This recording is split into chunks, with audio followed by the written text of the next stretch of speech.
Good evening, everybody. Welcome back to the Milestone Book Club on 22 panels. I'm joined by the brothers Anderson, no relation. And tonight we're going to talk about Blood Syndicate issues 13 through 15, Infestation. So, hey Yeah, guys, how's it also going? known as the one where I guess. Boogeyman finally has something to do. This Yeah. was interesting. Okay, it had been a while since I'd read Blood Syndicate, and also I just kind of fell off a lot of stuff in general. So I wanted to go back. I reread all of Blood Syndicate because I was trying to remember oh, what had happened when, who had been mentioned where, what had happened with this, with that. Um, and I forgot that there were a lot more not quite bottle issues, but there were episodes or issues that focused specifically on one character's background or whatever. Like there was the episode where flashback or not flashback, Fade was, sort of hallucinating his hmm traveling back in time and all that, and we learned about Templo and stuff like that. Yeah. I forgot that there were those issues that had more of a focus on a specific character, and I like that more. And these three were, I mean, this was a tight little story arc because it does some interesting things. It kind of it pulls off some interesting connections between characters. It was a fun read. I don't know. Yeah. I I liked it agree. as its own little thing. Yeah. No, I definitely agree. I think that yeah, like this arc was short compared to some of the other arcs, Yeah. but it managed to do like pretty much all the things that I love about Blood Syndicate. It kind of reminded me of the one where because it starts out with basically like most of the crew, not the entire crew, maybe half of them, getting ready to go out clubbing, you know, Yes. which is pretty fun because it's like we see them, we've only seen them in certain contexts, but it's interesting to see. And uh Holocaust pops up, and you find out that him and Fade, uh, Flashback, I'm sorry, not Fade, Flashback have had a weird, let's not put labels on it, maybe on and off thing in the past, and it's pretty cool because like the power, it's pretty true to what we've seen because Yes. Flashback is a strong character. She's also somebody who has unhealthy habits, and Makes in poor this decisions case, occasionally. Yeah. yeah, yeah, And and it kind of fits neatly into what we know so far because it's not a huge retcon or a change or anything. It's like yeah, they had a thing. We just sort of never saw it mhm, because most of the times we saw Holocaust in those first four issues, like it was in the middle of the raid or then it was the fight and then he basically just left right afterwards. And so it kind of makes sense that we didn't learn anything about his relationship with Flashback. And now it's like, oh, yeah, they were actually they had this weird on again off again thing the whole time and it mhm, feels very natural. It feels like, oh, yeah, that actually kind of works in a way that I don't know. I'm not even sure it was planned, but like it fits in very nicely. I don't know. yeah, It was an interesting thing where it's like, oh, okay, sure. That actually that tracks with everything we know about these characters. yeah, That yeah, was and fun. also, yeah, definitely. I also want to say, like, we often sing the praises of the team, but like, this also has a lot of what I like about Ivan Velez's writing is that he really, I don't know, his character study stuff is really interesting, and you have more Wise Son, and also because Aqua Maria, she, I think in probably the previous run, that was maybe where like she first really became known to the entire team. Yeah, she actually Like, she showed up at the yeah, barbecue and she got a plate and all that. that's right. That's Yeah. right. Yeah, because like previously we'd seen like peaks of her. She even like would help out, but not necessarily be up in the mix. And so yeah, it's like Wise Son is, I guess, kind of negotiating her joining the crew, but it's interesting because he's we've talked previously about his whole like basically my way or the highway, Yeah. like you gotta listen to me, and she's kind of like it's not even like she's really power struggling with him. She's more just like, yeah, I'm gonna do what I'm gonna do though, you know Yeah, what I she doesn't mean? have to care because she can also Yeah, just zoom away into the river if she wants to. She doesn't have to give a crap about it. She's yeah, interestingly independent in a way that I like. Yeah, absolutely. And also, she only, seemingly only speaks Spanish, and yeah. because uh several members of the team also speak Spanish, they're able to like communicate with her. But either way, even with the translation, she's like, yeah, she's gonna do her own thing and come and go as she pleases. And Wise Son basically has to go along with it. Yeah, and notably, he's one of the ones who doesn't speak Spanish, right? Like he's one of the Right. ones who actually can't communicate directly with her, which I thought was Yeah, nice. yeah, That there's this separation between those two characters, which yeah. yeah, yeah, Yeah, definitely. no, it's fun to see her kind of come into it. And then I mentioned earlier Boogeyman, and like I love what they do with him in this because like Yes. before now, Boogeyman had kept appearing but never really doing anything. Like he would just kind of show up and he'd be there and he'd help him out and like he fought against the Demon Fox and all that stuff. But like he was sort of a member of the team, I Hmm. guess, but also like didn't wasn't officially part of it or whatever. And now suddenly he basically gets a whole little storyline dedicated to him. And I love Yeah. what they did with him because I don't know. It's not, I mean, we already knew he was white. Like he's one of the few but people he's one of the few white people in the cast. Hmm. Um like it's him and Rob Chaplik basically.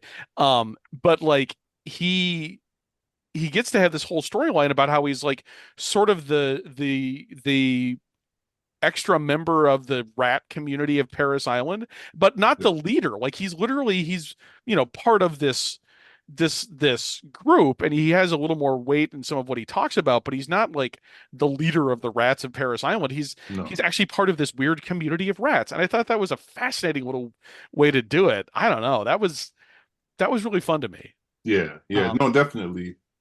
yeah, It's that I mean that kind of cuts in and backwards and forward with the thing of them actually going to the club, which is also fun, obviously.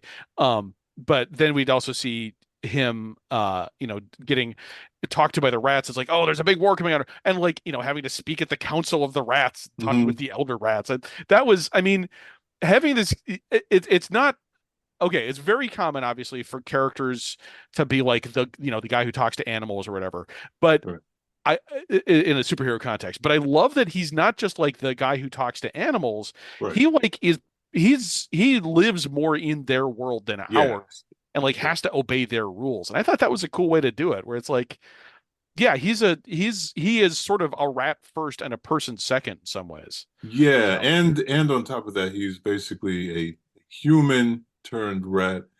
yeah, And we don't know all of his backstory, but I get the sense that maybe he didn't have a big sense of belonging previously, so it's almost yes. like this new family because he slides right into it. I think if tomorrow, you know, any of us gained the ability to become a human-sized rat, I don't think we would automatically go in the sewers and hang out with other rats. Right. And he So also, I I mean, he's got a yeah, single working mom who he's yeah. apparently on good terms with, although she doesn't know he's got powers. Mhm. And like he's kind of on good terms with her too, which I don't know. There was a lot of interesting things about how the families he's part of and what he sort of does and doesn't say to any of them. Because then Yeah. yeah, when he's with the Blood Syndicate, he's kind of trying to fit in with that Right, crew and be right. kind of a cool guy and like yeah, I And don't he know feels that like there's a part of he's one of quite a few Blood Syndicate members that basically feels like there's a part of them that they have to hide in front of yes the oh rest of them. oh yeah completely yeah there's is there a Blood Syndicate member who has something they haven't hidden so far? That's a good point. Well, I mean, I mean, I Brickhouse think just what, hasn't. Brickhouse just yeah, doesn't know everything because she's amnesiac. yeah, yeah. I But mean, the like big that's ones are Masquerade, right? Is yeah, hiding, Masquerade. Yeah, yeah, Fade has his and then the fact that he's gay. yeah, Flashback yeah, is that she's Fade, on. yeah, She's still addicted. right, yeah. So those are the three other big ones. Third Rail has his thing with his dad, which I don't know if that. I don't know if it ever It's gets not explained. exactly the same. It's because you know what it is. It's interesting. I think the first three that we just mentioned, they're like central parts of identity. Right, that's true. Maybe not the addiction. I guess addiction is not identity as much, No, but but it is definitely like the a other thing that three. she's concealing that she doesn't want other. Right, Yeah, right. it is more essential to her, I guess, than whatever it is that's happening with Third Rail, where we just Yeah, don't know exactly what like the circumstances of his. We just know it's a big thing for him. It's a big right. deal. Like anyway, but Yeah, yeah, like there's well, and then of course like the fact that Wise Son has kids got right. revealed, and everyone's like, oh my God, you got kids? You know, that was a major thing. So yeah, Yeah, it's yeah. Sorry, I was just thinking about all the different parts of how much I like Blood Syndicate because yeah, rereading it also reminded me like, yeah, there's a lot of like really good character dynamics. Is you know everybody gets some good screen time. I don't feel like anybody's taken up too much or getting left behind. Maybe Dog, but like Dog's kind of just there for. Even he's not a comedy yeah. character. He's just like Yeah, he does his own thing. they do a good. I mean, Dog is definitely present and like in the things that happen. I can't remember if we talked about this.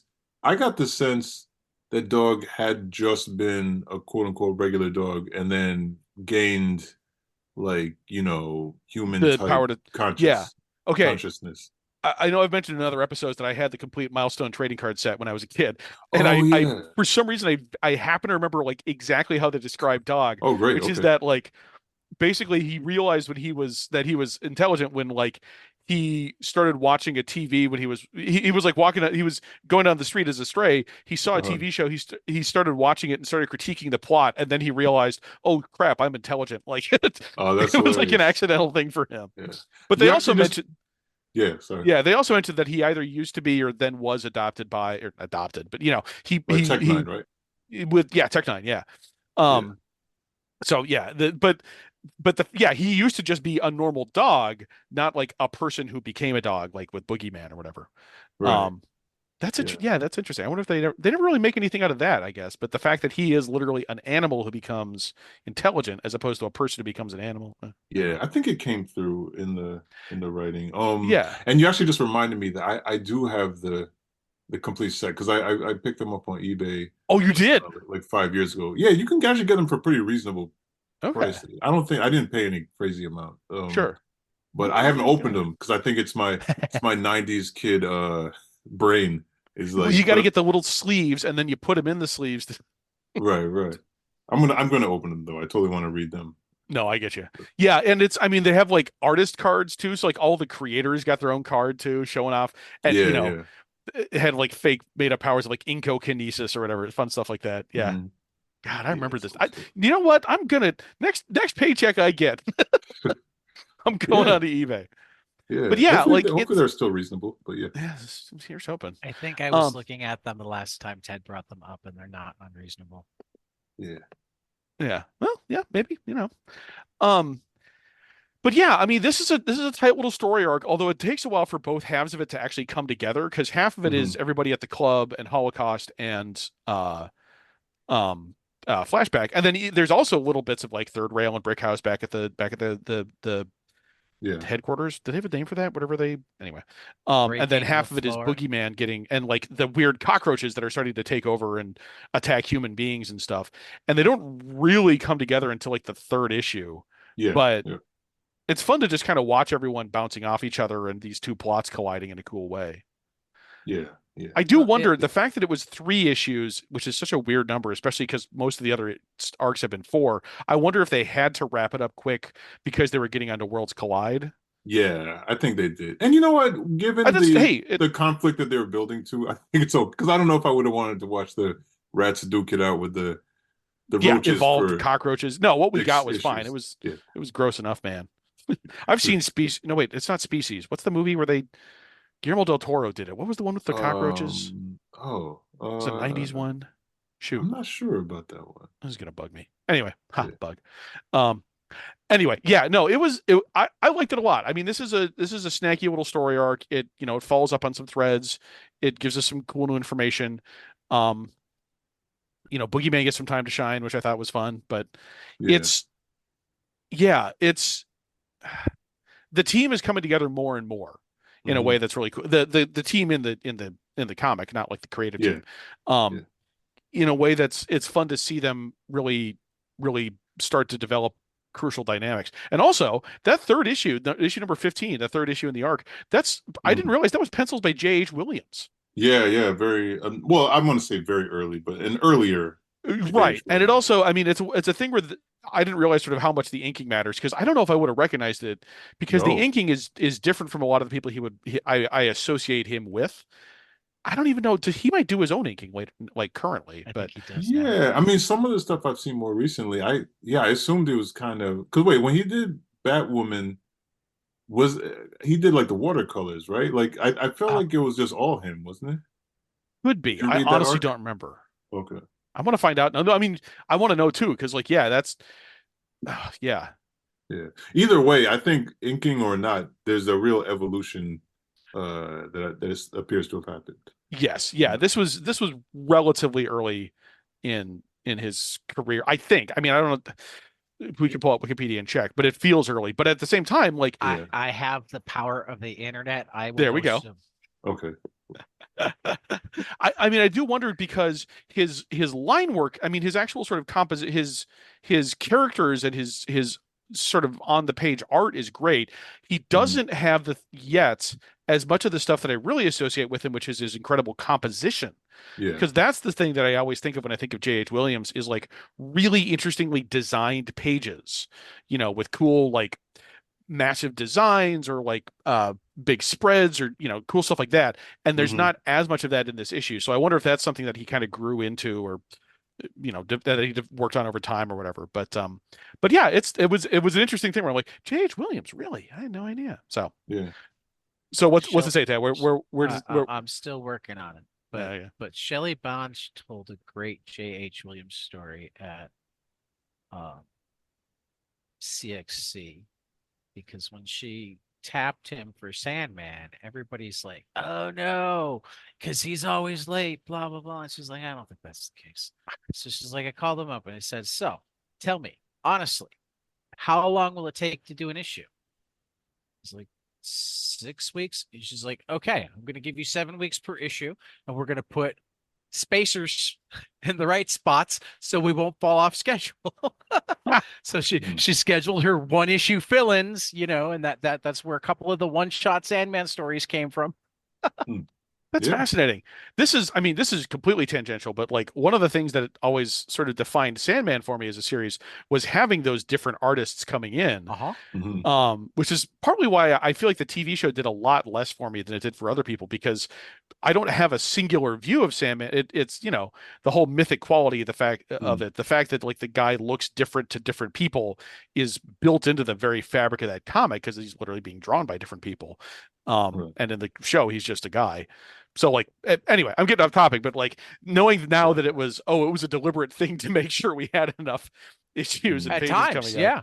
I mean, That's they did fascinating. different people for different arcs too, but sometimes the like individual were literally just to give. Tom King told a similar story about his Batman run. Mm, The whole Mhm. Nightmares stretch Mhm. was to mm, let the three regular artists get their next arcs done. Right. mm. Well, yeah, Batman, they have to do that because Right. it's like, isn't it twice a month? At the Like it's time, something yeah, it was twice crazy a like month. that. I think, Yeah. or maybe they've slowed down, but like, yeah, I don't know if it's slowed down or not, but I know at that time it was twice a month. yeah. So it was Well, essentially he had, I don't remember everybody right now, but there were three guys that would do like yeah, I know five what you're talking issue about because I was runs. reading. Yeah, well, Um, so Blood yeah, Syndicate and it was actually works. his Yeah, go his ahead. work Sorry. on Blood Syndicate was in what, 94? It doesn't actually look like he had a lot Before that, before that. That's interesting because I mean it's very polished. Like it's really hmm I mean he's I said something about like how his composition isn't quite there and I still feel like that's true, but his actual sort of artwork is phenomenal at already and like yeah. man I feel like he had to have had some more experience before he just dropped into comics like that, but I don't know, man. Maybe It's he so did. interesting though. And everything you're saying is true. It is also very 90s in a way. There's a way that Yeah. there's the certain aesthetics. And I don't mean that in like a dismissive way. No, I get what you mean. It's not yeah, it, yeah, I like it. I mean, I like that issue a lot. I think it's fun. I think Yeah. there's some good stuff in it. Obviously, it's good J.H. Williams art. There's some like cool angles because Wikiman's Yeah, like yeah. crawling up and down the walls, which is nice. Um, Yeah. I don't know. It was just a shock for me. And I'm like, oh yeah, this is another guy who, him and like JP Leone are the guys who I'm like, oh my God, that's right. They worked on this back in the day. And of course, MD Bright, Mhm. but he was already pretty established by that point. Yeah. Yeah. Yeah. I don't know. I mean, I know I'm talking a I lot, but think I feel like yeah, sorry. I was actually just looking at it. But it's okay. yeah, no, for me, like I really enjoyed it. Just character stuff that was really strong too, because it was cool to see Boogeyman at home. I want to say I think this is the first time we met his mother. I I think think we so. saw him at home briefly previously, but not in not Yeah. not like this. You know what I Right. Like mean? he came back and went into bed or whatever, which Yeah, was again already kind of a weird thing because it's like, oh, I thought he just lived in the sewers. Like, no, he actually has just like a home, a bed in right. an apartment somewhere. It was a Yeah. furnished apartment and everything. It was anyway. He's an interesting member of the team. Yeah, I don't know. I like that he kind of It got look a little it was, at least according to League of Comic Geeks, it was his seventh professional pencil job. interesting. And 2 years in, he'd done Hero Alliance Quarterly #2 and 3 at Innovation Publishing. He'd done the Demonic Toys #1, 2, and 3 at Eternity Comics, and the Twilight Zone #4 at Now Comics. Hmm. And then he Cool. did Blood Syndicate. He was in the DC Showcase '93 with Nightwing. Oh, okay. So that's maybe how he got on their Blood radar. Syndicate again, and then an issue with Guy Gardner. Then it looks like he got 4 issues of Death Wish. Did some Judge Dredd. Death Wish. That's right. Yeah. That's going to be another thing we run across later on. But yeah, I forgot there was that dead. That's the one by Matty Bosstein, right? Yeah. I think yeah, Or because it's wait, the or was it? Yes. yeah, I not think. Deathlock, not not Deadpool. Yeah, yeah, yeah. Yeah. No, I'm joking to myself. I was I like, think you're wait, right. which of the various dead guys is that again? But yeah, Oh, you're right, that's because the police officer was also named Maddie, right? And then Yeah. yes, yes, okay, yeah, and that's significant. I mean that's one of the first major publication, one of the first major comics with a trans main character trans written by character, yeah. an out trans woman, et cetera, et cetera. There's a lot of it was a bit of an odd one from well, I don't it wasn't that No, odd, I but mean like for Milestone was really doing a lot of stuff that you just yeah, didn't see.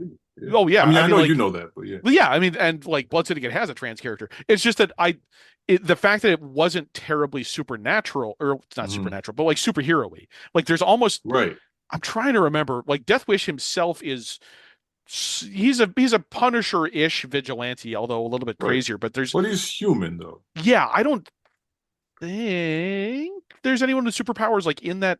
I'm probably wrong. It's been a while since I read it, but like I don't Yeah, think there's any superpower stuff in it. I think maybe yeah, I I don't think know. you're right. I don't think Anyway, there was. but yeah, I mean, we'll get to that when we get to that. But that I forgot that J.H. Williams did that one, but that explains it because yeah, that book looked But really yeah, good. I no, forgot. he'd actually, this is his second issue of Blood Syndicate though, because he did Fade Oh, Out number oh, 9. is it? Yeah, Wait, what was Oh his? yeah, yeah. No, that's right. That's right. That's the he did one issue 9. with the Templo backstory. I think I Oh, remember that. where it's the one where it's Fade going back through time. Yeah, Oh, damn, I totally missed that. All yeah, right, we did well, speak about that. Yeah. Yeah. damn. All right, unobservant, I guess. But yeah, that it's yeah. Anyway, I'm sorry, I'm kind of rambling about J.H. Williams now, but it's um Also, yeah. yeah, yeah. So like, uh, sorry, I was looking online to see see if you can find Death Wish issues. Um, no, but like it's yeah, like there's a lot of cool stuff, and yeah, we saw more of Boogeyman. Kind of got more into the story. More Kwai too, because Right. we kind of we were introduced to her over a series of a few issues, and how she basically has this seeming like recurring curse where she and previously we weren't sure about like what her parents knew or what their backstory was, but we find out in this one because I mean, for anyone who missed the previous issues, like Kwai basically, we met her as a little girl, but there through whatever this magic is, like we find out that she's come back many times as this warrior woman, with these magical abilities, and she just kind of abruptly was pulled away from her family. So this is the first issue where we see her trying to go back home to her Yeah. parents. And it's And not a it's yeah, not a Captain Marvel kind of or a Shazam kind of thing where she can like right, transform back. She's exactly. her old Yeah, life is gone. yeah. She's this, mystical adult Avenger. being now. That's Yeah, yeah, they call her the Avenger for some things. right.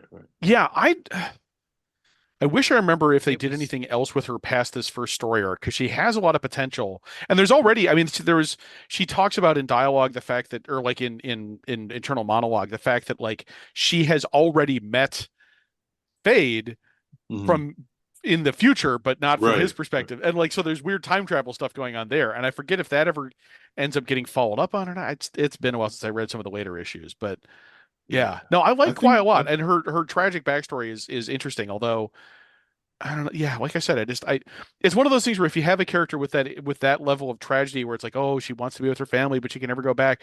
Like if they just stick with that, it kind of gets boring and static.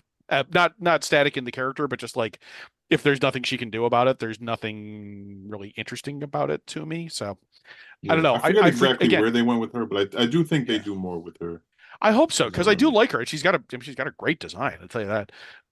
A lot of the Blood Syndicate characters do. I mean, they have like some of those designs are very simple, but like really interesting, like iconic. I mean, I think of like Brickhouse, for example. Her design is so basic but so good, and like Hmm.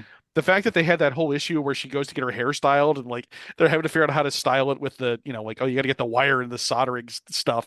That was great, and just yeah, the Blood Syndicate characters, like just from a design perspective, are really good. And even like, I guess Wise Son doesn't have much of a specific look. I associate him with the baseball cap and the sunglasses, but even that he doesn't actually wear all that much. He's very much just like in his civilian clothes. Yeah, he usually has blue. He That's the most consistent thing, that's yeah, that's true. whatever it is. Yeah. Yeah. But yeah, it's the look of all those characters. And Kwai's thing like verges on being kind of over designed, but I don't know. It's the big hair and like the not quite cape tunic thing. It looks cool. I like her. I like her visual aspects a lot. I Hmm. like the bandages thing that she's got. Yeah. Yeah. Yeah. It's, this Um, was a it was good art. Yeah. yeah. I don't just know if because there's a I whole got lot else. geeky and started looking. It's colored by Michelle Wrightson, Bernie's wife. Oh, Um, yeah. Bernie Wrightson's right. wife, They widow. were divorced at some point, so I don't know Oh, if it okay. was actually her wife at his wife at that point. Sure.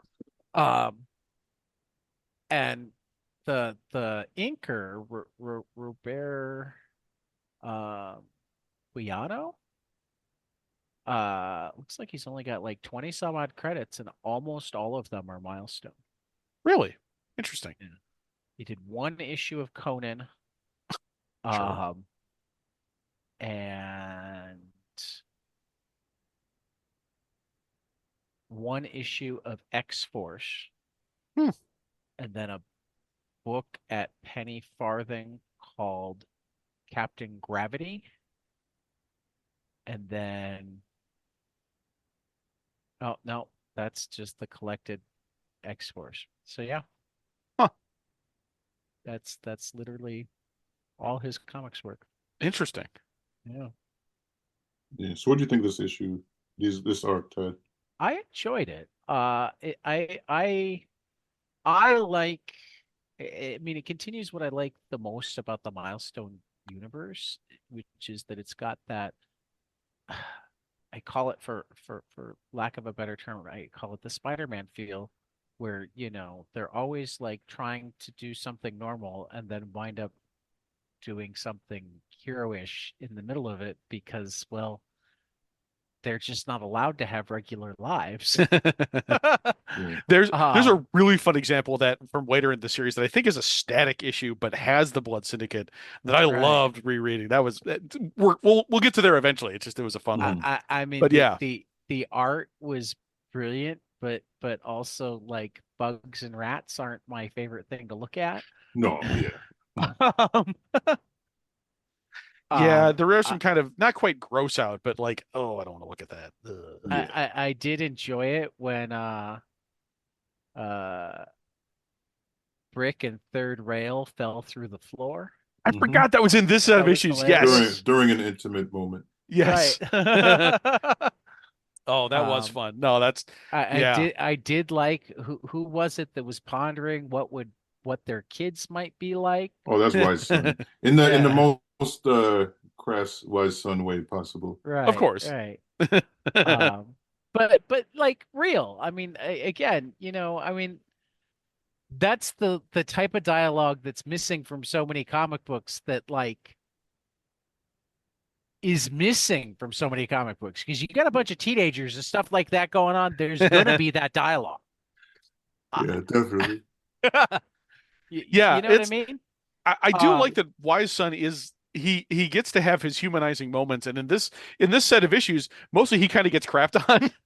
Or Hmm. like, various Yeah, just sort of yeah. unfortunate things keep happening to him, which I thought was fun to kind of have him be kind of the schmuck of this set of issues. I thought that was fun. Well, and yeah, and he really does the whole, and it's like, I've known variations of him just in the sense of the type of dude who is clearly has not figured out how to manage their stress and anxiety well, and they medicate by just trying to exercise their will over everybody at all Mm. times. Like, you know what I mean? And Yeah. it's not a good recipe Yeah. for people, but yeah, like you just see it doesn't really work for him, So there's something even subversive about that too. Like his quest for like eternal alpha status just isn't really landing, even Yeah.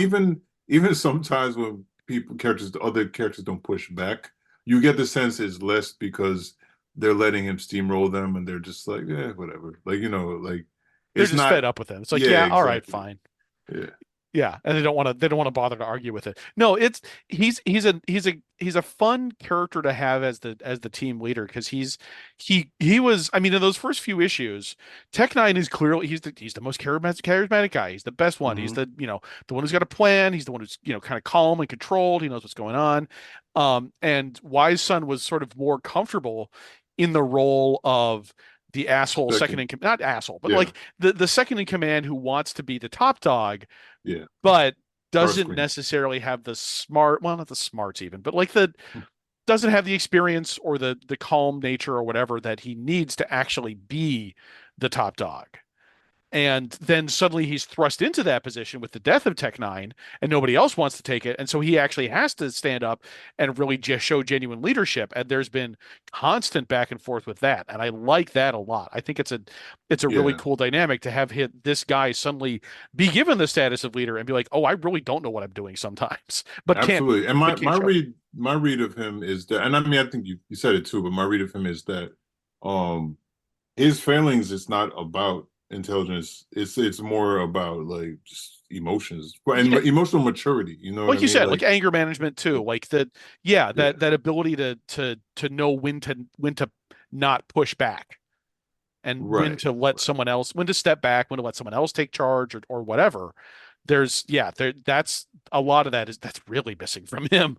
And when I talk about the fact that like I've run into like a lot of real life people like him, it's specifically, not that it necessarily excuses the behavior, right? If toxic behavior or whatever, but like it's that their background, there's usually it's a lot of pain that's unaddressed, a lot of feelings of a lack of control, like anybody really, you know what I mean? Yeah. But it feels like a lack of control. And so it's like the way they medicate that is by trying to control everybody, you know what I mean, and trying to be the top dog. Yeah. Um, Trying to push for control wherever they can, even if it's in small ways or even if it's in situations where they know they can't actually get it or yeah, it's yeah, the more I read of Wise Son, the more I like him because he does in those first like two issues, literally like one of the first thing that happened in the first in like issue one where he first shows up is um he makes some crass joke and Brickhouse punches him so hard he gets slammed through mhm. the catwalk into the first floor. And partly it's just to show how his powers work, but it also is just to show that yeah, he's mouthy, nobody else takes it. They know he's kind of he's an asshole, and that's sort of his role. And then when his role Right. changes, that's where the real tension comes from. So Yeah. yeah, the more I read of him, the more I like him, and I'm like, oh, I really like what they do with this character. I thought that was, yeah. I don't know. I don't know what else to say. I Yeah. Yeah. what I do like that Dog gets invited along on the club, on the club the club visit. Right. I do wish he got to do more than just sip a pina colada and kind of bemoan the fact that he's a dog. He's I don't know. I want there to be more with Dog. He's kind of a comedy character unintentionally. Hmm. Kind of wish he could get to do more, but I don't know. Um I mean in a vacuum, I love the idea of the character where he's just a normal dog who suddenly learned how to talk, and so he's basically just a normal guy, except he's a dog. But in a world of more superheroic stuff, he's a little bit. He doesn't get to come along on missions all the time. He doesn't have as much to do. So, yeah, I kind of wish there was more going on with him, but I don't Yeah. Well, know. we'll There's see. enough other characters that I like. Yeah. Yeah. I mean, it's a very rich theme, and there's a lot happening with people's individual arcs. I would Yeah, imagine that at some point, I wouldn't be surprised if, because as much Blood Syndicate as I've read, I did not read the end. So I think I read the majority of it, but I didn't read the end. So I'm trying to it'll remember. be I don't. interesting. Yeah, Yeah. I don't know if I did either. I know I read a lot of Blood Syndicate, but I just don't know if I read all of it. I'm pretty sure I read all of like Icon, and I'm pretty sure I read all of Hardware. But yeah, I'm not sure if I read all of Blood Syndicate. So I mean, we'll Yeah. get there when we get there, but Yeah. I'm looking forward to getting that finally off my plate, as it were. Yeah. Like I was all in on Milestone, but the part of the Milestone tenure overlapped with me going to college, and like I that for me, I just kind of lost track of You mean keeping up with that in comics. college you have lack of time and money for comics? Pretty much. Pretty much. Yeah, no, it's not a very uncommon story. I'm sure a lot of comic readers, there's the whole in around college. Yeah. But yeah. When they suddenly have bills and papers to Yep. write. It was almost the opposite for me, where I was suddenly in a town that was big enough to have like a decent comic store. Yeah. Well, no, you're not kidding. That was part of my problem. It was I Right. was in a small like if you're in New York State, like our SUNY are our state universities, Oh yeah. and not all SUNY towns are tiny, but there's a lot of SUNYs are in towns where the school is like the whole draw. You know what I Yeah. mean? Like so we did not have a comic shop. We know what we did have, and this is the furthest we'll get into anything A political, bar? I'm sure. No, what we did have was oh God. We had so this was I'm old enough where when my freshman year when I went to college, sports cards were still as big as they used to be. Okay. And Okay. so there was a when I was exploring the town when I was a freshman, it was a little town, and in their little downtown area there was like a little baseball card shop, but they also had comics. Yeah.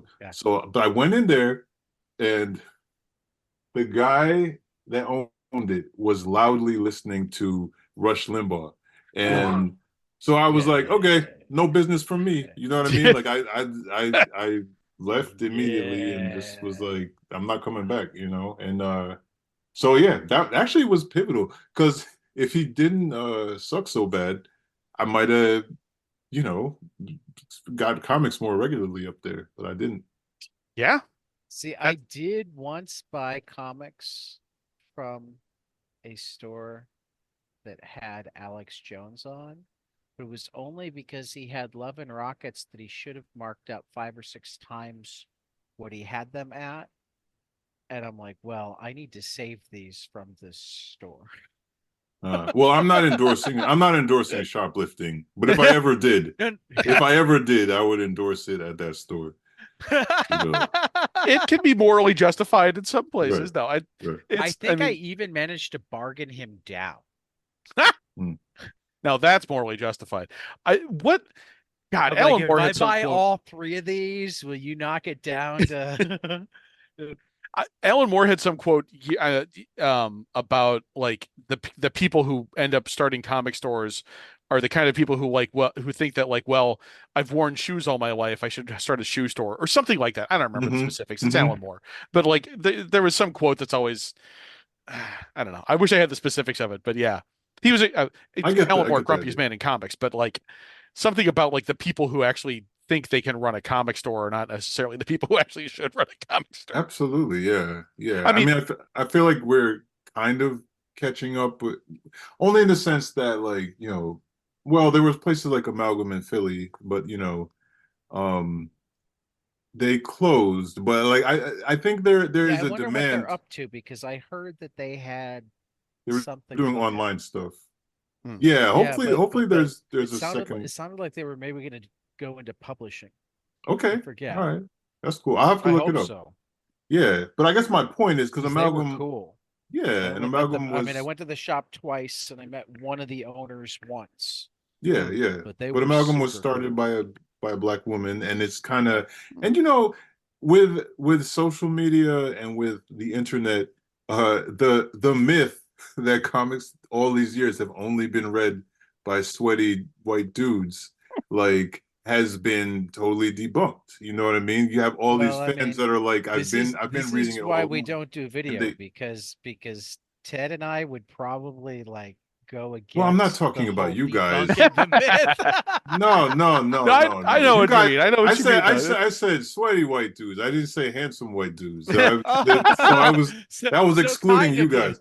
Right, I right. can feel the sweat in my collar, but so No, no, you get what I'm saying. Hey, look, we all sweat. It's also it's July, so I mean I'm sweating right now. Yeah. But you get what I'm saying. That was literally just I a do. No, I was just laughing that as you said it, I looked at the top of the screen. I'm like, no, Ted and I are the stereotype.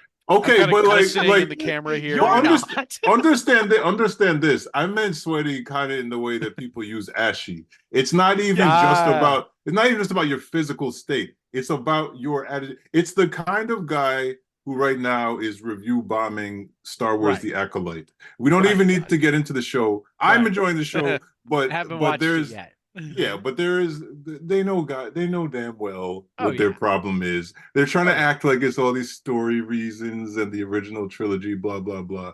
But it's a certain mustiness of character. It's a sweatiness of character as opposed to a physical I like sweatiness that. I really I'm like that. talking about. That, Yeah, yeah, no, I 100% get what you're saying. I'm not, I do no. too. I just felt like making a joke. yeah, yeah. Again, I looked up and I'm like, I'm literally in my basement. I can't Right. tell for Ted, but he Yes, could also be. basement.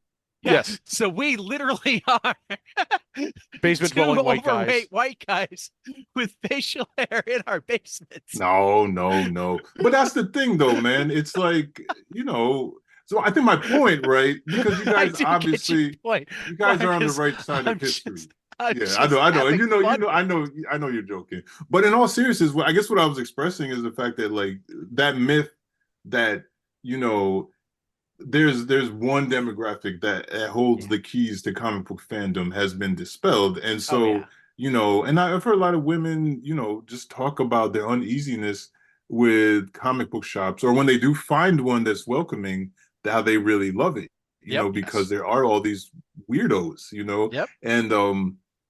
and so and also, like, I don't know if this stat has changed, but I remember, like, maybe like 8 or 10 years ago, the statistic that, like, of how much of the like comiXology digital readership women made up, and it was partially, a great part was for that reason, because Oh yeah. again, these weirdos in the stores, and again, if you are a cool And comic book and shop and and owner, we're not talking right. about No, you, you know what and I mean? honestly that it's actually because I've talked to a number of women about it because Hmm. they're the weirdos in the stores, but then there's also just the like owners and shop people that are just afraid of them. Well, So it's but not from like a they're woman's perspective, weirdo. No, no, yeah. I've had the conversation where it's like sometimes they're weirdos and I never go back there. And sometimes it's like I'm not on fire. You can talk to me.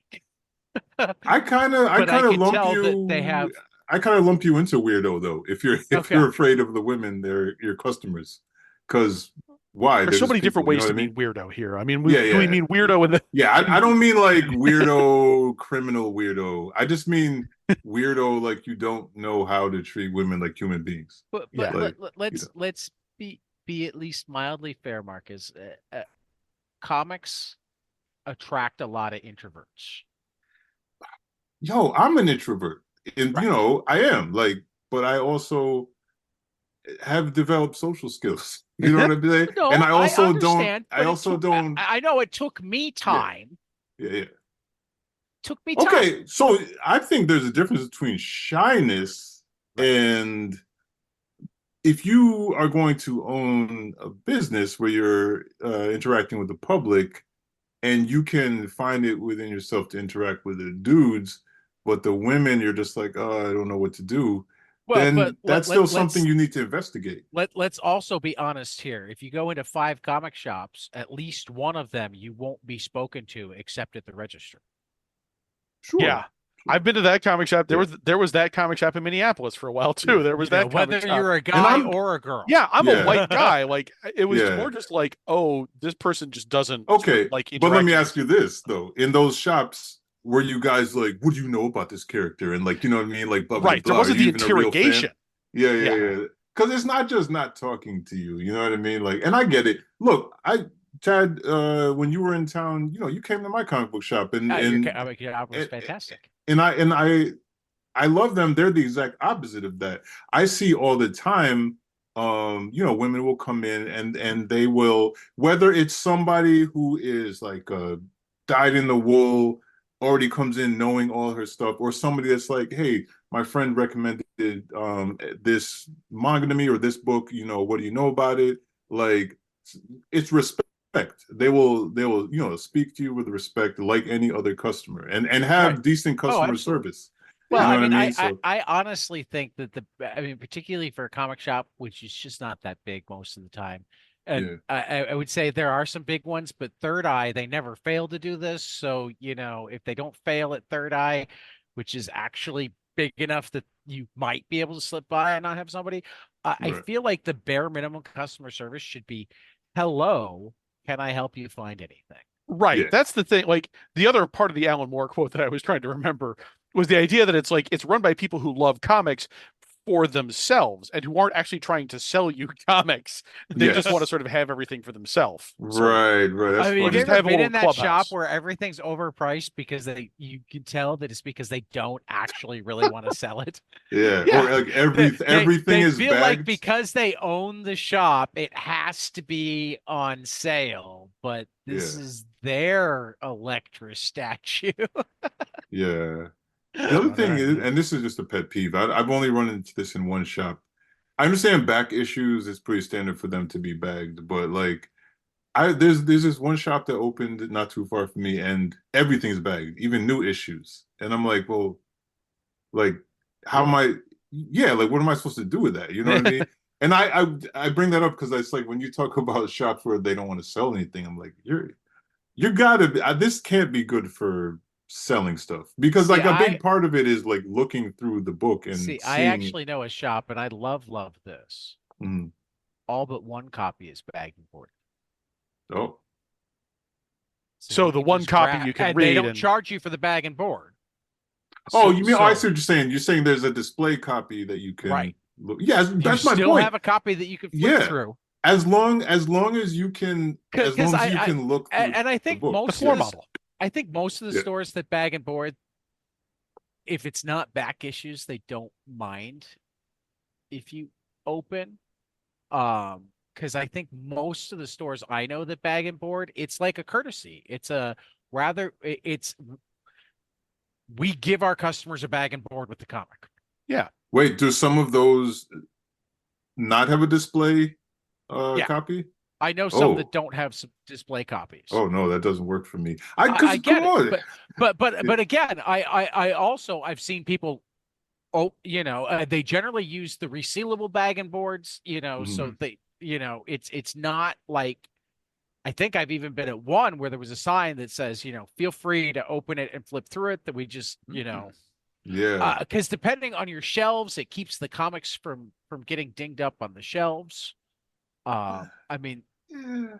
For the most part, they're trying to. I mean, they're balancing different customer I just, needs. You know. yeah, you know what? The speculator market is done though. It's like now I got to a Yeah, point. but I I love reading my comics in my adulthood because I don't have right.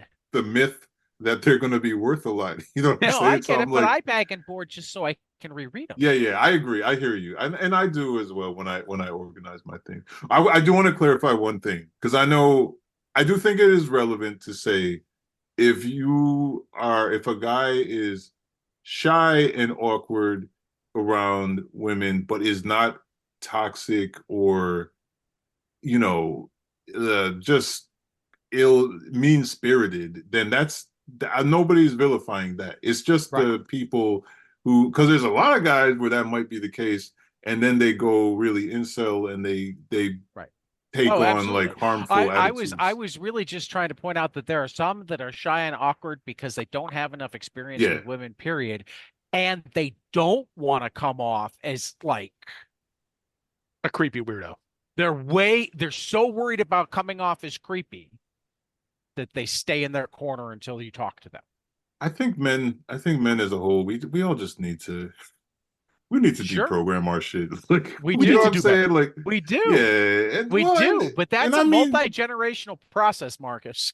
eh, I think we can work on ourselves in this generation. Oh yeah, you We mean as a can. whole? We Oh yeah, Yeah, yeah, as yeah, a yeah. whole, it's Like a fixing. multi-generational Oh process. God, yeah, no, no, no. If we're gonna fix this whole thing overall on a Right. society level, that's our, hopefully our great grandchildren. You know what I'm saying? But I'm like, Yeah. hoping for sooner than yeah, that, but I get what you're saying. yeah, yeah. But I mean, even here and now, we can individually work on ourselves to a certain extent, you I know. totally agree with you. Totally agree with you. But anyway, but yeah, I mean, I don't even know how Blood Syndicate got us on this examination of gender Well, and male identity, but like, I mean, I don't know exactly, but I mean, it's a diverse comic in a diverse It's universe, worth talking about. Like, I and mean, this is that's going to lead us to those places. talking about why Sun gets us to talk about toxic masculinity and power and sure, hierarchies, and the fact that, like, yeah, people, yeah. men who think that Well, they and need, men not dealing with their pain Well, I and mean, yeah, their trauma. the other thing that struck me in this comic was, and I keep forgetting her name, but Holocaust and Flashback. yeah, um, like it starts off where it's like, what the fuck, and then it's kind of like tender and nice, and it's like, oh, wait a minute, maybe Holocaust is human, and like this isn't completely Mm, toxic and fucked up, yeah, and then and then no, the next morning, yeah, she wakes up and right, the thing that she's found that he gave her right. after she left, or right. that he slipped into her Well, purse, was and the as I crack was files. flipping through here, I mean, he shows his true colors before that because like his last line is Hmm. she'll be back any day now. She's getting desperate, fucking crackhead. Yeah, Hmm. yeah, Yeah. his, And yeah, right. And it's kind of like all the sweet talking that Right. sounded like he had respect for her. It's like he showed his, and also he was getting into a car full of women. You know what I mean? yes, Right. Like, and and in addition to that, one thing I do want to talk about Flashback because I think this gets at like the complexity of her characterization, right? Because it's not really, it's, look, I think in another instance it could have been a thing that was like kind of exploitative of her, and it, to me, it didn't feel that way. It felt like, because the whole push and pull with the two of them, she acknowledged like having attraction to him, but she Hmm. also um drew boundaries where she felt Hmm. like it. She acknowledged like her agency and choice in her, sexuality, etc., and that nothing was going to happen if she didn't. And then she ultimately decided not to mess with him and to Right. leave with, and even after Fade had came and been like, okay, come on, we're leaving, which we actually should talk about that moment too, prior to that. But like, mm, that happened and she was just like, no, like I'm staying. Like she didn't want to be told what to do. But then she ultimately did leave because it Right. was her decision. You know what I mean? Right. Like, and so, but then like you do also see the vulnerability because, the Holocaust, it was super messed up, like you mentioned, Tad, where he left some crack rocks in her purse.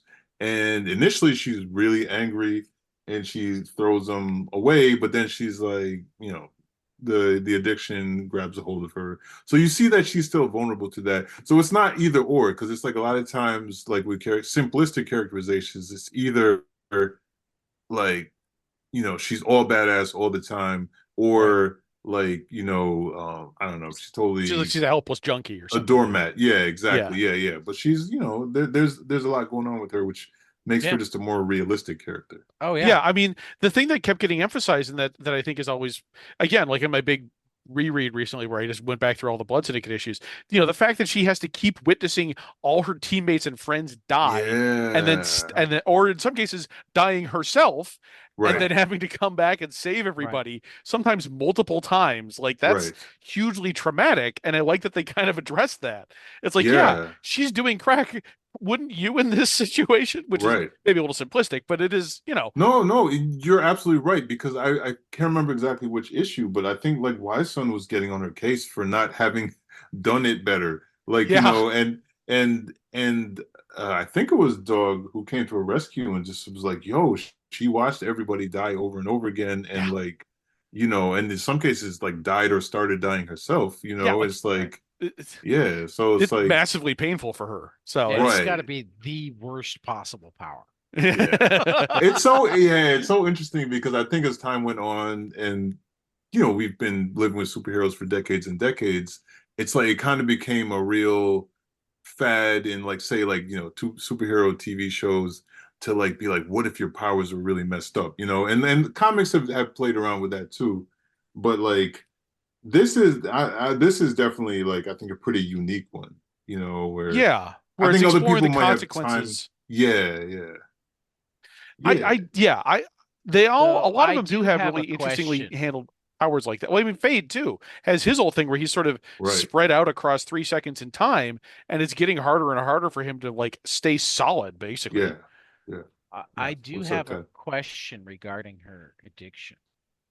Mhm. Couldn't she just get high and then go back in time to get it out of her system? I don't. Yeah, I don't think that's probably her concern. That's not why she's using it. You know what I And mean? she can only go Like, back like 3 seconds at most, so it might not yeah, work that way. And yeah, I Okay. mean, Okay. yeah.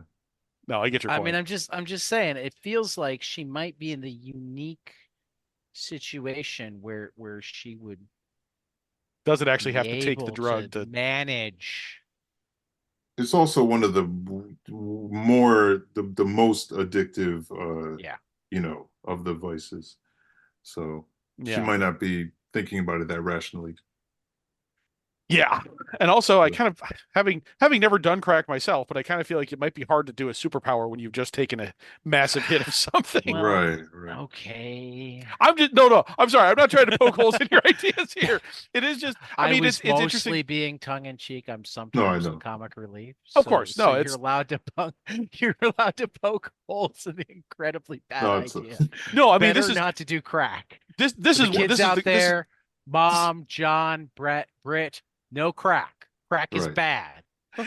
So, this I mean this is the kind of thinking that leads to interesting ideas about characters in general. This is the kind of thinking that gives us Man of Steel, Woman of Kleenex, where we think about like, oh yeah, how would these powers work realistically, et cetera, et cetera. Have you ever read the Pro? Though I'm oh the pro oh no, God. Ugh. Garth no, I have Garth not. Ennis Garth Ennis. Okay. and I, Yeah, and Amanda I see where Connor. you're it going does with this. kind of say it all. I have not read it, but I can tell this is It going somewhere very dark. it's so good. Okay. So good. Hmm. But it I does involve a Superman type character knocking the wing off of a plane in oh God. very Yeah, this is also I Is didn't he a read bad Superman? Is he a what No, if Superman was bad? no. he's just Because I relieving never some want to see that stress. again. I'm so tired. I read The Boy. I read a good chunk of The Boys for a while, but eventually I just couldn't handle the Oh, yeah. level of I don't know. I have to say, no, I agree with you. I 100% agree. I have to say, I unapologetically love the TV show. I So think the TV show took the issues you're talking about in the comic and was like, hey, what if we just stopped just only trying to be edgy and actually built real characters around this premise, You know what I mean? And like, I just think the show Yes. is successful in ways that the book never was. You That know, is something I've heard, and I'm curious to. I'm genuinely really curious about trying it and seeing how I feel about the show because I'm not. Um, like I said, I read a chunk of the comic, and eventually it just got it's to so be much too. better than the comic. Yeah, it got to be too much Garth Ennis. Like Yeah, yeah, yeah. I Oh, I don't have a enjoy whole. them both, but you know, yeah. Well, and that's I'm not judging you, but you know, here you are. oh God. You know, I have so much to say about the book.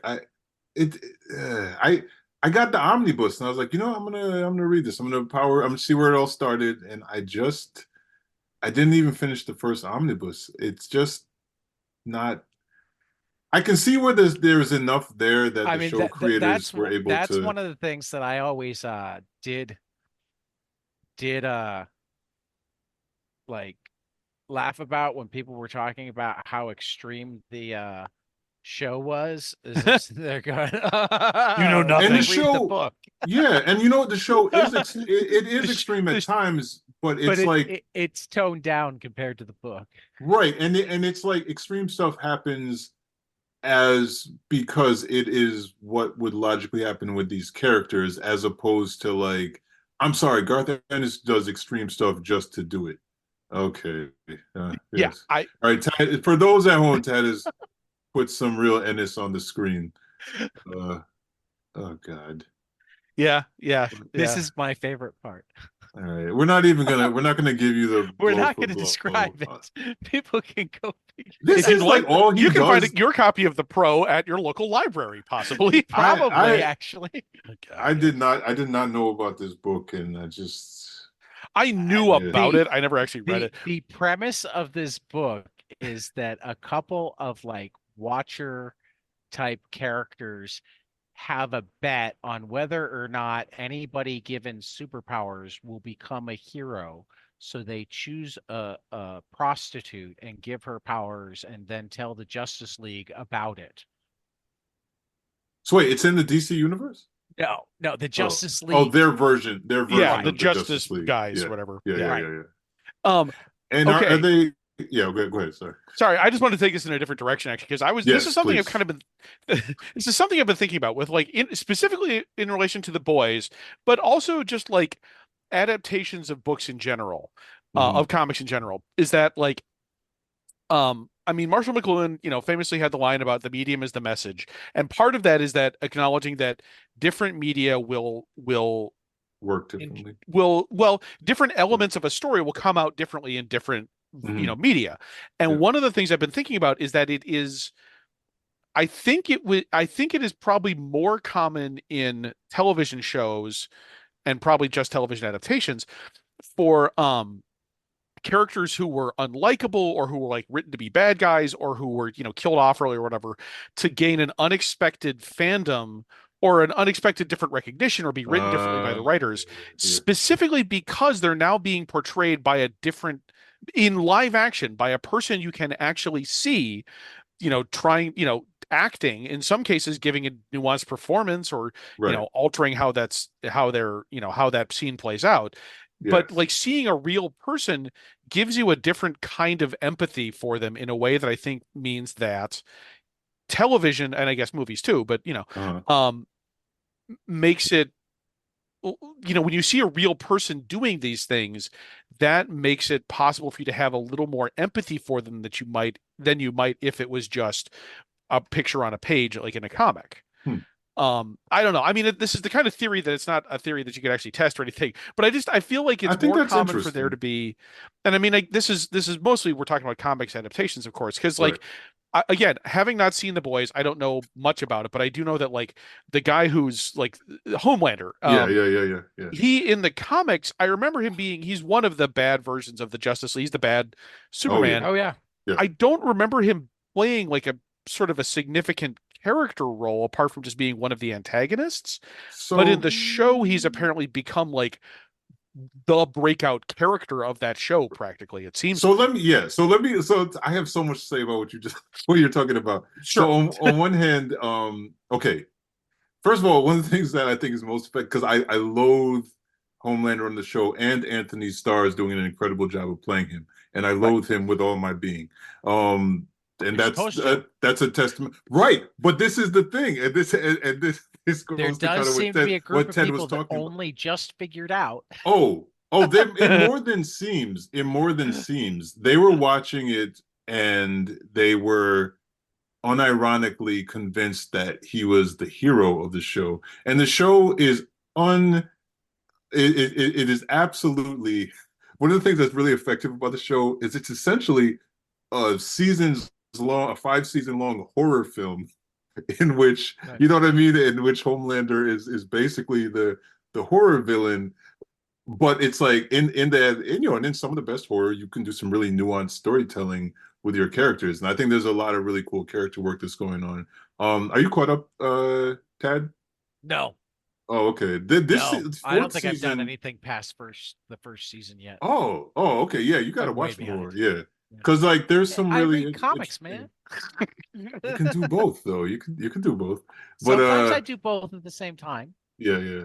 But anyway, it doesn't matter. Like I know it sounds like I'm being paid to talk about the Boys TV show, but like Aren't you? it's actually, well, I wish I should be. Amazon's got all sorts of cash. If you're Yeah, not, yeah. We could do a spin-off of a spin-off podcast where we Right.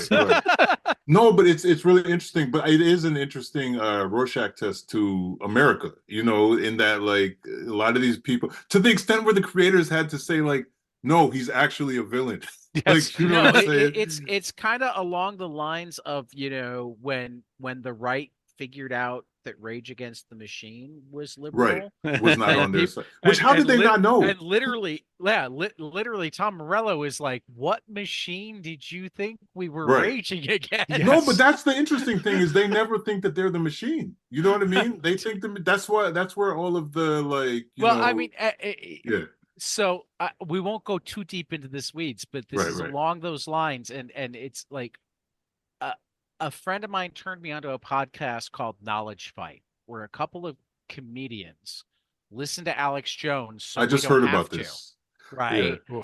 And so I'm listening to an episode where he has Nick Fuentes on, and they're talking Star Wars. Wait a second. I'm sorry. Where Alex Jones has Nick Fuentes on, or the hosts? No. Because the hosts seem like cool Alex guys. Jones. Okay. No. Okay. All right. They only watch. Well, actually, only one of them watches the show and then breaks it down for the other one, and they both make fun of it. Yeah, wow. That's crazy you're mentioning it because I just heard them guesting on another podcast today. But anyway, I may have invited them onto mine. But so, they are talking about Star Wars. And unironically talking about Revenge of the Sith as the best of the Star Wars movies because of the things that Palpatine does and whatnot. And I'm like, wait. Oh, because they're down with his machinations? Right. Oh, God. And how he was playing both sides against each other and whatnot. I'm like, wow. You can't. And they don't you couldn't even write that. Get that he's not supposed to be the good guy. You know the crazy thing? If I as a comic creator wrote a short comic where I drew and wrote what you just said, it would seem too on the nose. Yeah. You know what I mean? Like that's crazy. You can't there's no parody for these guys. No, they are the parody. They are. But yeah, it's the thing where you want to see, I don't know, you want to see yourself as the best part of whatever, or you want to see the you want to identify with what you think is the hero, whatever piece it is. And yeah, I don't know. I'm sorry. I'm still having trouble wrapping my head around that. Yeah, I think that's what you're saying. Well, no. And I mean, I don't know if this is part of what you're thinking because like like I definitely like since like Killmonger and then Thanos, like there's been a real drive to really ascribe motivations, even if they're still terrible, because I understood Killmonger and I think he's terrible. It's like, you know what I mean? I understood Thanos. Thanos, Here's is my just question. Does that mean that in their minds, the whole saga is a tragedy? because Palpatine gets his ass kicked not once but twice. God, I don't want to go any deeper into the mind of. Yeah, I don't want to get in their heads. Yeah, Alex yeah. knows that I have to. I mean, but yeah, I mean, the answer is yes. But yeah, but, I but mean, I don't want to think about it. I don't want to think about it. but yeah, I mean, like what you were saying about Killmonger, and especially I think also Hela Yeah. what was the third one? Ragnar, not Ragnarok. Yeah, Ragnarok. Yeah, Ragnarok. Yeah, Yeah. where there's actually like there's a motivation there where you're like they have a point. Like there's a reason to this that's like, oh, this makes sense. There's a reason to it. Yeah, I mean that's also people have also talked about the fact that like that's every Marvel. Much less pure evil in the world than there is people who are somehow heroes of really, really twisted stories. Yeah. Why I'm an educator. It's why I think it's so important for people to be exposed to different ideas and different perspectives and different whatever, because I don't think anybody, I mean, there's always going to be an exception.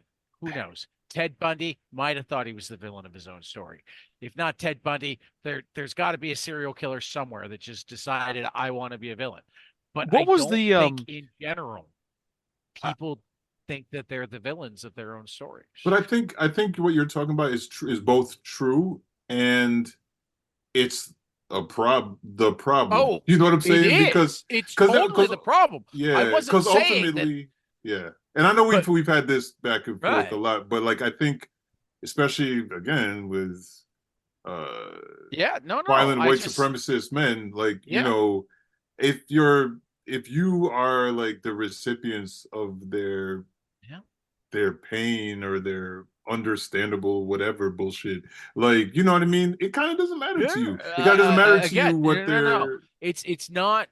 Yeah, I mean, I know that's not what you were saying. No, I only think about it in terms of if there's any chance of changing a person who is maybe going down that path, it's not by calling them a villain, it's by understanding where they're coming from. And this is something but that should not be the job of the people that they I'm not talking about the okay. As long as we know it's that, my job. Dude. Okay, good. Yes, this is a privileged white guy, Mark. You saved them.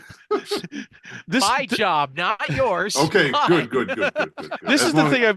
There's something similar this is in a slightly different vein from what we've been talking about, but there's something similar that I've heard people talk about when it comes to people who believe in like the flat Earth theories.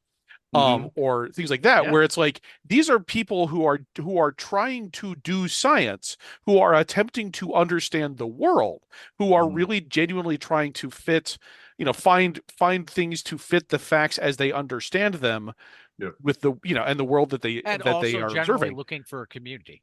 Well, there's that too. Looking for a community, there's. I mean, alienation is a huge part of this, but it's also like people who are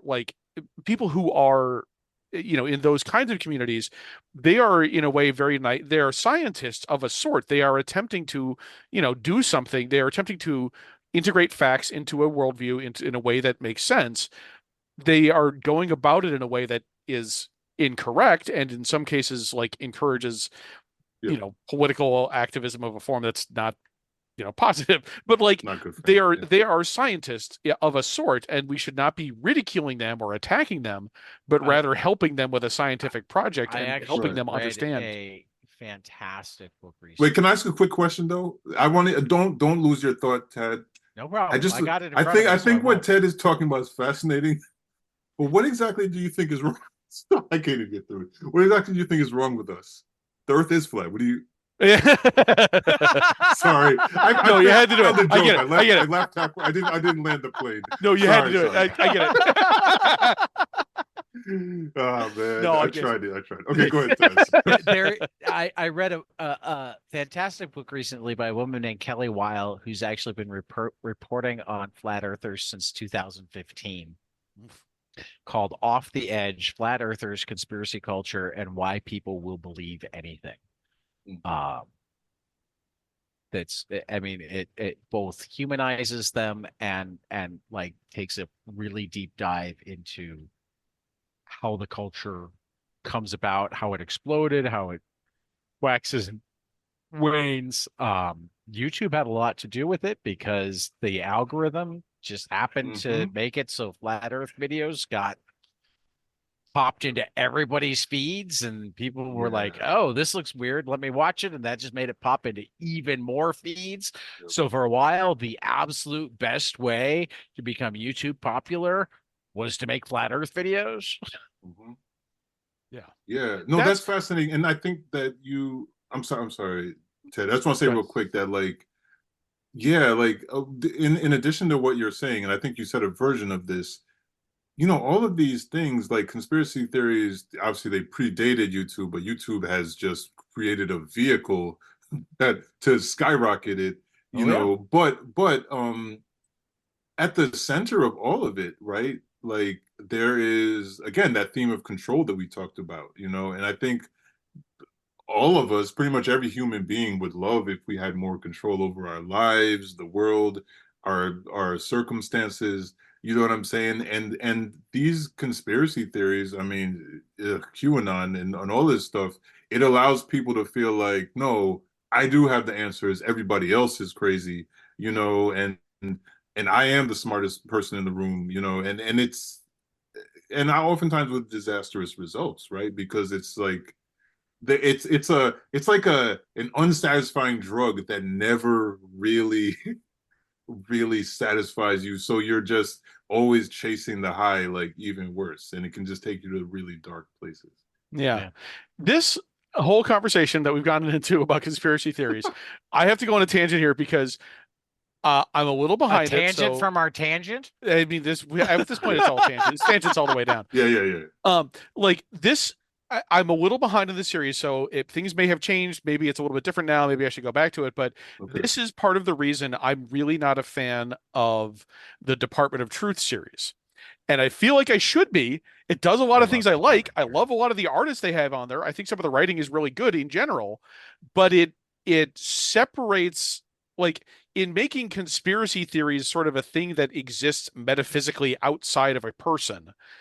It makes it sort of possible to separate the person from what they believe and why they believe it, and makes it possible to sort of like divorce it from the context of like this is a person who has been for some reason in some way alienated from whatever part of their life they really need to experience. That's why they got into flat earth or anti-vax or God knows whatever conspiracy theory it is this time. But like in making these conspiracy theories like a metaphysical thing that exists outside a person, it makes it easier to sort of dismiss it as like a sci-fi thing and talk less about the people who actually, for one reason or another, have decided to believe in Bigfoot or angels or Who, anti-vax yeah, or who any of who this. creates that? I feel like did I hear about it on 22 James panels? Tynion It's and Tinian. Martin And like Simons. Okay. I Yeah, like yeah. Tinian's Okay. other stuff. I like Tinian in general. I like Tinian's other stuff. There's bits of writing I like in Department of Truth. God knows the artists are fantastic. Like they get some Hmm. really incredible people on those books. They look gorgeous. But like at its core, the premise really turns me off because it doesn't Yeah. kind of it feels to me just like a laundry list of like, well, here's this conspiracy theory. Oh, and here's this conspiracy theory. Oh, and here's Huh. this one. And it's never Yeah, about like what really drives a person to believe this, to well, believe in Right. something they I might think even it's say actually they like that they might even admit they know isn't or can't be true. see, I when did you fall off on it? Oh, issue. It was before the big hiatus, but not too long before. Okay, I'd gotten through because the I mean, Bigfoot issue. I gotten through the one in the 60s that was like the weird drug trip that was, I want to say Allison Sampson. because the way I take it is it's more about like competing conspiracy theory, Right, it's a like power and control thing, which, right, but it's a cold war of trying to shape the world through people's beliefs. right. But I don't know. I find that less interesting than the sort of real life story of what causes Yeah. a person to believe in some very specific, very bizarre theory, and in some cases, what causes them to get out of it. There was an article just came a little while ago from, oh God, I don't remember, maybe the AP or something, but it was about a person who's basically studies the various people who have left some esoteric conspiracy theory belief group Right. and like what got them out of it and what helped. And in many cases, as we've been saying, it's a group. It's a thing of Who do you know who leads you out of it? Who is no longer in the community? What is it? I mean, I've used the word alien. We've all used the word alienation a couple times talking about this. And like that's at the core of a lot of this is when you don't have some central identity or group, when you don't have a thing that you feel connected to, in which you feel that you have some agency, you look for it somewhere else. And Sure. unfortunately, the algorithm has decided to serve you anti-vaxxer nonsense or whatever. And that's just an unfortunate consequence of modern life or whatever. Yeah, Yeah. it sucks. I could, But you yeah, know, what's interesting. And not to be the just be the diplomat inherently, but like I can see, obviously, and not having read the book, only I think having heard one interview about it, I'm not at all weighing in on the book's effectiveness or lack thereof. But I will say that I can see where, like, you know, from Tad's point, I'm sure it could be like, you know, a compelling like story and art. I can also see it's the kind of eternal question that especially in our era, is somewhat, you know, relevant, at least to ask. I'm not even saying I have the answer to it, but the question of, I don't know, like how maybe responsible are certain storylines when they, you know, when our reality is so dark in certain ways, you know, like I probably wouldn't want to read a story about the Supreme Court unleashing Armageddon like right this week. I'd probably be, you know, be a bit too much. But I don't know. yeah, I I mean, think there's a whole issue in there that is about essentially, they don't actually name it, but is essentially about the Sandy Hook shooting and the conspiracy theories that sprung up oh around it. no. And Yeah. that's a really hard Did read. they handle It how was. I don't I think even I can't imagine tackling that. I feel It's, like I mean, it's a, Sandy Hook is so I think that you should leave that alone. yeah, it's, I mean, there's a different conversation to be had about whether sort of it's appropriate or not, which is a different conversation. Yeah. That's not even what I'm, yeah. Yeah, yeah, I yeah. don't even want to be down on this. I don't want to feel like I'm attacking Jamie Dinan or anything Right, because I right, do right. like his stuff. It's just that I think this he's is doing something that, okay. yeah, I'm just just, kidding. I'm kidding. yeah, talking about how people get into these things and how they get out of it is always more interesting to me than just like a Cold War book, which is essentially what it is. And like you also Yeah, can't fault a work for not being what you want it to be. Like yeah. that's not on it. That's on you. If you expected Yeah, and something else from this book, that's you. right, So right. And that's a good point because I think and look, you're a writer, and I think writers will do that, right? We'll read a story and be like, "Oh man, if only you had like approached it." And as you're describing it, like I'm sure, like I said, I'm sure it could Well, be this is a where I'll great say book. you're a writer. Go write that book. oh, I'm working on it. I've got the Okay. artist lined up. I've got this Oh, book that okay. I'm working on. I Well, mean, if you ever that's want to know cool. about it outside of the thing, I don't want to say anything until it's picked up somewhere. But I have a Yeah, pitch that I've been working on that's for a while awesome. now. That's That's good. awesome. Yeah, I was gonna say like I think that I guess what I was gonna say is I can see. Well, you are. I don't know if you're pitching the exact story you're talking about, but Not even as you're exactly. It's just something that's in a similar vein that is anyway, sorry, go on. yeah. But I was saying like I do think you have a really great point about how interrogating that same material on a personal level, you know, that's a little bit more zoomed in, could really be fascinating. And again, that's nothing against the book because I haven't read it. I could pick it up tomorrow and love it. So, Right, exactly. um, That's yeah, I just think that could be interesting though to really get into the individual's mind and the path right. that got them there. Yeah. Yeah, and that's, I mean, again, like I was talking with another friend of mine just recently. They had zero experience with either the movie or the book of Dune, and they decided to sort of on a whim pick it up and start reading it. And their first response was basically, "Okay, I'm about a chapter in, and we've already got like bioessentialism, eugenics, a whole lot of like weird racial stuff in here. Does the book get any better from here?" And I basically had to say, if that's what's bugging you about these books, no, it does not get any better. But also, that's not really what Dune is doing. Like the point of Dune, the book, is it's a different thing. I mean, it's more of a subversion of the heroic fantasy model of like the good king coming back and ruling after the bad king. You know, it's a weird it's Right. structurally only a little bit different from like Robin Hood in that sense. And that's what it's doing is it's a subversion of that kind of story. But yes, there's eugenics and genetic engineering and other such unpalatable stuff in it. And And some also of it is like it's the forebearer of the great white man rising up amongst Oh God, amongst the yeah. other people.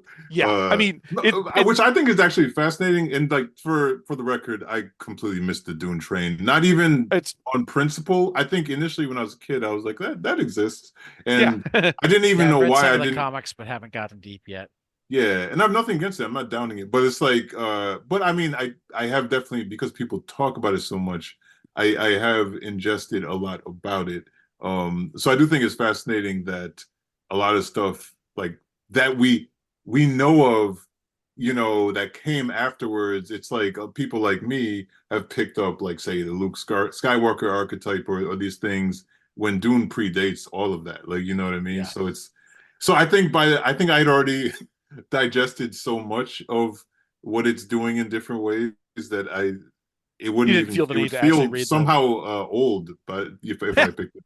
No, I get you. And I mean, yeah, there's so much to say about Dune too. That's a whole other tangent off a tangent off a Right, tangent right. off a yeah, but there's Hey, I would watch it on the show if you guys wanted to discuss it or something, but for a We might have to podcast. do that at some point. Though the Knowledge Fight guys did just do it, so I mean, Oh, it's okay. been Well, a lot of people have discussed. I don't think it's off limits. A lot of people have okay. discussed doing it. Yeah. yeah. Anyway, Yeah, I'm I sorry. read I the feel like books I back cut in you high off. school. I just yeah. Yeah. It is you can critique it for a lot of different things, but it is also just sort of doing its own specific thing in a way that's Mhm. you just kind of got to deal with it. So anyway, I tangent upon tangent here, but just That's all yeah, right. you That's can't good. expect a story to do something other than what it really is. And Right.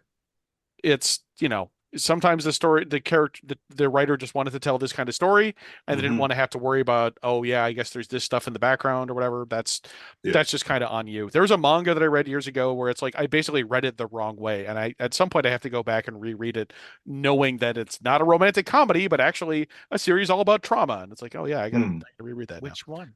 Yeah. Which one is it? Fruits Basket. Oh. Okay. If I don't know how much. I mean, I don't think you guys are huge. I mean, I know you guys are familiar with manga. I don't know if either of No, you I have. like I manga. mean, Yeah. right now on the regular episode, Tyler and I are doing a race through One Piece. Oof, A whoosh. race. Wow. How deep Yeah, are well, you?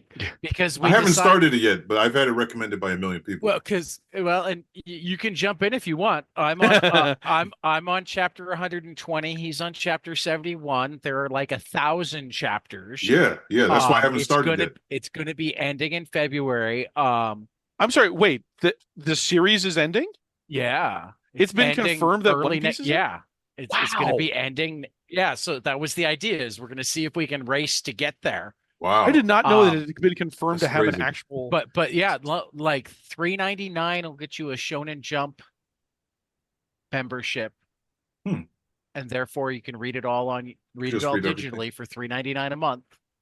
That's not bad. And Along others, with like yeah. I everything think I'm gonna else that's sign ever up been for on that Shonen. tonight. Yeah, So yeah, yeah. so if you guys want to jump in, I mean, obviously we're not talking strictly about the specific stories because we decided we're not even going to try to be in the same spot. We're going to see how far we can get. We're going to tell each other where we're at. We'll talk about stuff close to wherever the person furthest back is and talk about the thing in general. It's our weekly thing right now. I get it. Yeah. And I've done a couple of Mice and a Cuckoo book Oh clubs yeah. Meisani Koku. with China Flores. Um, Oh yeah. yeah. Yeah. No, Fruits Basket is an and for interesting that beast. matter, we did Azadora, Tyler and I, as a weekly What series? for a while. Azadora. I don't know that. It's Naoki Urasawa's current series. Oh, okay. Yeah. Oof. Yeah. Man, I gotta get Yeah. on that. It's really good. Yeah. I think we're 6 volumes in. Um, Like that. but yeah, I mean, Fruits Basket was a series that I read back in the day that superficially I assumed was a romantic comedy series similar to like Ranma, which it really isn't. It is a story about like family and generational trauma with some of the trappings of a light romantic comedy, but you really got to Okay. read it in a different way. And that was an interesting experience for me. So, but yeah, like knowing what it is when you're getting into it, it is important because you can't, what's the word I'm looking for here? Squeeze blood from a stone. It is definitely sometimes helpful. Yeah. This is Knowing that you're- actually, I think, why everybody likes Gatsby better the second time they read it, and they realize that it's not Gatsby's story. Yeah. or it is, but it's not from it. Well, that's a whole other conversation. Right. That's an English major conversation we got going on as well. There have been a couple of good Gatsby graphic novel adaptations lately, That's so I right. mean that might be something to do. I know one of the creators, Catherine Woodward Maynard. Woodman. Yeah. I always Oh I always yeah, mess up her yeah, last names. She did a yeah. she did a Gatsby adaptation. Yeah. Yeah. That's one I wanted to read. Oh yeah, she's. I mean, hey, if we ever want another guest on the, if we ever want to do Well, like adaptation chat, we can have her on as well. hey, I could be pretty easily convinced. I'm a big fan of adaptations. I would, that's an interesting idea for a podcast. Not to give ourselves more to do, but I like, mean, we've done a few. We did a Shakespeare roundtable. We ooh, did a roundtable where we talked about Parker across mediums. ooh, yeah, Yeah. Oh So wow. so yeah, no, I'd like to do that again. So yeah, no, we'll have to figure that out sometime soon. yeah. I've only For read that, Parker in comic book form, so yeah. I'm I've read most of the yeah. books and I've watched a number of the various movie adaptations. Hmm. All So right. most And of I'm which assuming they that don't get to the call the Darwin character Parker because Westlake I'm assuming that Darwin Cook. Oh, sorry. I was gonna say I'm assuming that Darwin Cook follows the books pretty faithfully. Yes. I mean, and Yeah. and and they're like the tightest crime stories you'll ever find. They're like 4-hour listens for the audiobooks. They're like Mhm. 180 to 250 page paperbacks, it's not hard to follow them because they're very, he draws the descriptions and the dialogue is almost word for word. And Yeah. Well, he still manages to. I mean, this is another tangent, but he still manages to Ted's earlier point about the medium, yeah. like still very much make it a comic Oh, book. You know honestly, what I I, mean? I Like, think I yeah. like and I love the novels. Mhm. And I still think that I might think the comics are the best version of Parker. Mm, That's At interesting. least, at least the Darwin. I mean, I they're like 24 novels. I'd love to see more of them get done. One of these days I need to buy the Martini collections because they actually let Brubaker and Phillips write a new Alan Grofield story. Oh, Um, and it's only where as do those part of the guys second find the Martini. time? It's so funny because I don't mean to tangent again, but it's like they're like one of my favorite teams. And a lot of times when I have a favorite team like that, I'm like, I feel like I gotta wait longer in between projects. But it just seems like I'm always walking into the comic book store and it's like, oh, here's a new Well, Baker part Phillips part of story. it is because they decided to go and actually, ooh, we were just talking their next one. I just read the NetGalley copy. Houses of the Unholy. Holy fuck. They're Mhm. taking on Satanic Panic. oh my God. Okay. Oh, good Yeah. Lord. Hmm. That's That's gonna be interesting. fun. It is. It's really, really good. I just they are a duo where I will just pick it up just on Yeah. principle, Yeah. period. Automatic. Because I have not been they've Like been my ridiculously prolific and I haven't been disappointed like my at least all. favorite Brubaker Phillips is still better than like 90% of the comic books I've ever read. Yeah. Just out of curiosity, what is your least favorite? You know, probably Killer Be Killed, Okay, I could see that. but I Even though I go did back and like it, forth on but that. yeah. And I think it's as much because I felt like it had more potential than what they wound up doing with it. Hmm. Does that make sense? Yeah. You know, for So whatever so reason, it's I it's don't kind remember the it's ending. kind of one of those where it's not what I wanted it to be. Yeah. And that's why I feel like, I almost hate, but again, I love Killer Be Killed. I didn't Yeah, stop me too. reading it on a monthly basis. Yeah. Again, it being my least favorite Brubaker Phillips makes it still like really high in the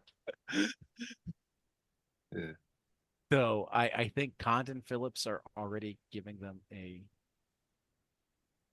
if Chris and Jacob keep working together for anywhere near as long as Sean and Ed have worked together, it's going to be really interesting to compare the two sets of work. Mhm. because I think Jacobs is good or better than his dad already, and Chris is really developing as a writer in general, but certainly as a prime writer and as somebody who just works well with Jacob. So, but that's yet another tangent. And we've already We had should so much of them this probably, evening. like, say some last things about Blood Syndicate and then like stop recording. I love it. I love Blood Syndicate. Yeah, it What's was not to great. love?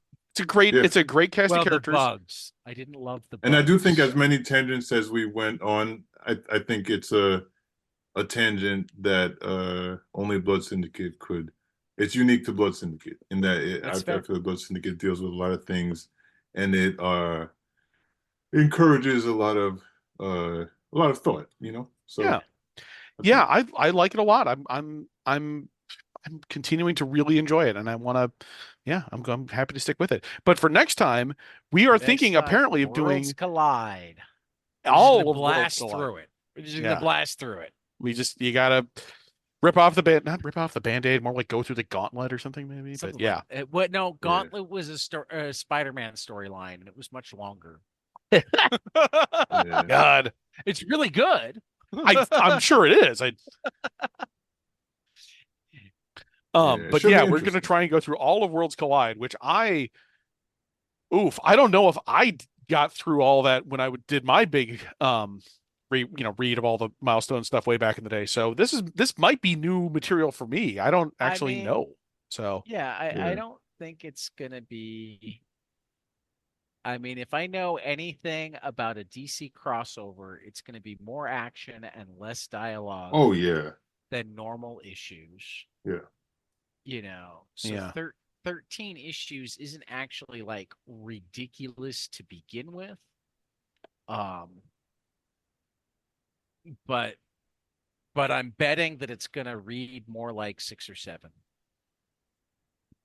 I wouldn't be Because Because surprised. I'm gonna bet on a large number of splash pages and hmm and all action pages and Yep. things like that. Yeah.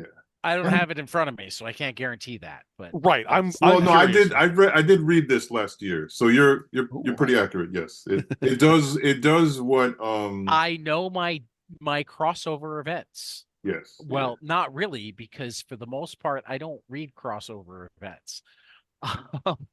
And then look, Or I wait until they're done, and if people said they were good, I go back and read them.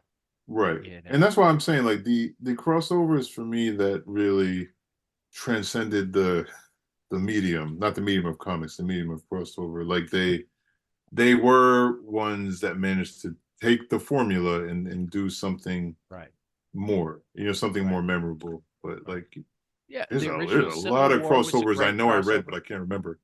Yeah, right Yeah, out your head as soon as you're done with it. the original Civil War was a crossover worth reading most of. Mhm. Maybe not all 100+ issues involved in it, Yeah. but Yep. a lot of it. Mhm. Um, And that's a great point because it was, but they still managed to spread it out amongst so many books that there right, really are ones that you absolutely do right, not need to read. right. Same with like No Man's Land, the Batman Hmm. crossover. Oh Yeah, yeah, that was a good one. If it had some of been that was about really fun. half as, I would say half of it is great, and half of it is filler. So Yeah, if you like know in advance which issues that you don't need to read, you're in Right. great shape. pretty much. um, But yeah, that is on the docket for next week. Is all yeah. 13 issues, 13, Next 12, 13? week, next Next month, next next month. week is Heavy Metal Book Club. Oh yeah, wow. Right. Got a lot to do there. But I yeah, mean, next if you month we want got to get involved weekly, Ted, I can find ways to get you involved weekly, but it's oof, not going to be Milestone every week. I Marcus has to appreciate it. like draw and stuff. Yeah, no, I got enough on my plate, unfortunately, but I appreciate it. But yeah, So, all righty. why not? Well, for the brothers Anderson, not related, this has been Blood Syndicate on the Milestone Book Club on 22 Panels, and we will see you after the next page. Hey guys, this is Tyler from 22 Panels. I'm here to tell you all about our Patreon. If you enjoy this show, please consider donating to our Patreon to keep this show going. We have many different tiers, all different levels to help you decide what's right for you. Okay, so get on out there to patreon.com/22panelspodcast.